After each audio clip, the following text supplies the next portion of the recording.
Instead of blindly investing money in your short-term rentals, I have another recommendation. Here's why you should be careful or where you spend your money, because not all dollars, depending on where they're spent, will create the same type of ROI. Why should you be strategic? We talk about value add, we see, fix and flips, etc.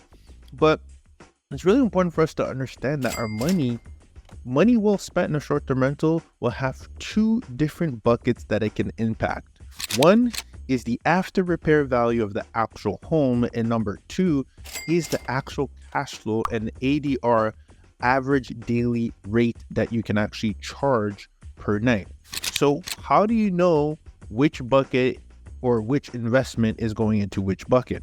Well, I'll tell you and reveal that in a second. So let's talk about what impacts after repair value after all. So what is after repair value? It's when you add value to the actual asset type. Nothing to do with short-term rentals. It's more of when an appraiser is going to walk the property, what are they going to be looking for that actually qualifies as something that can actually add value to the home?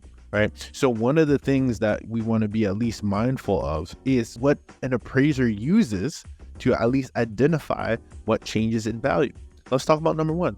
One is always going to be additional square footage, right? So anytime you add additional square footage, as a matter of fact, when we're talking about comparables, one of the things you look at is a home that has comparable square footage, which means that when you start going into, again, larger home, additional square footage, you then start going into the pricing of larger homes. Now, again, with all things considered, some homes sell for more per price per square footage with respect to where you're at, but that is actually a comparable that is used. As anytime you're going to sell a home, you're looking at the price divided by the average square footage in those areas. Therefore, there is a price per square footage that has to be respected to fall within the right comps, which means that if you add square footage, rightfully so, you can then justify the price of being higher priced, right? Now, what are some areas where you can actually do this? Well, this is very actually interesting, because when we think of, let's say, what might be at the time non-livable space like a basement, there is a way that you can actually turn your basement into livable space that an appraiser will count.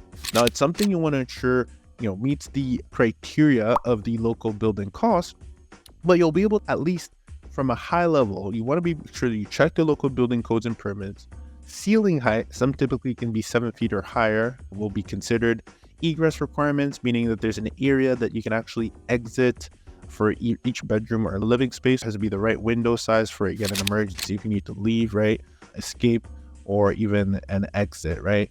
Insulation and waterproofing, HVAC and ventilation. You want to make sure you can still properly heat, cool the basements. We have to factor that in. Flooring and finishes, and electrical and plumbing, of course.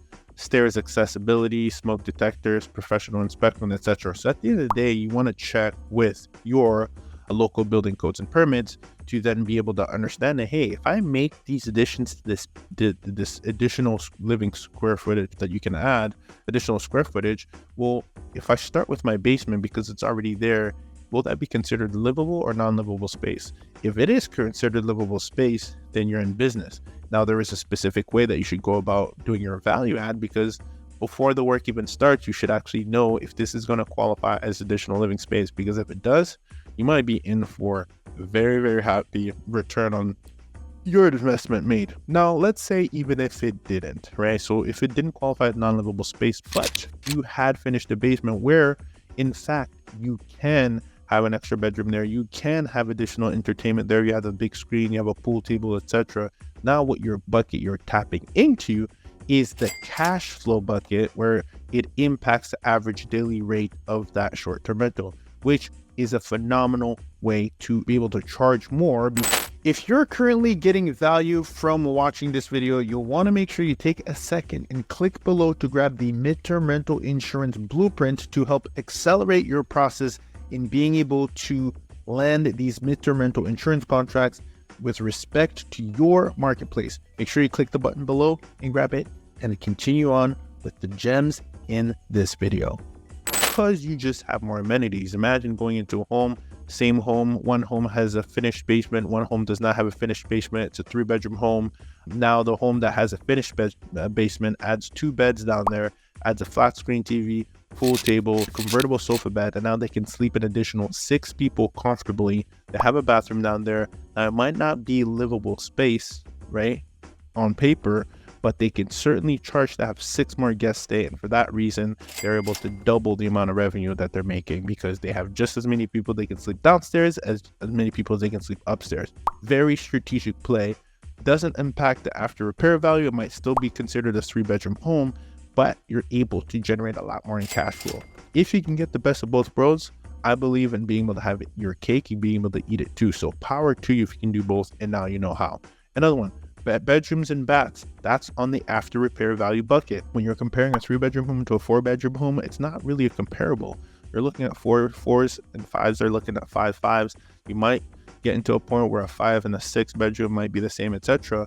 But let the record show that bedrooms and bathrooms are what the appraiser is looking for. And therefore, anytime you can add an additional bathroom or additional bedrooms to code, and keep in mind that a bedroom is considered a bedroom, again, if it has the right size windows and it has a closet, right? So make sure you bake that in, because if you do have that, you can then certainly not only add value to both, but in this case, specifically when you think of the after repair value. Now, why after repair value is so important in the first place is because you're able to even tap in and increase the value of your home, which then means you could either, you know, if you're into selling homes, you can sell it, but if you're to recapturing some of that equity that is going to be baked into after the repair value to do a refinance, that's very strategic as well. After repair value bucket. So we talked about additional square footage, livable. We talk about adding bedrooms and bathrooms, and let's talk about remodeling kitchens and bathrooms. Right? Kitchens sell a lot, right?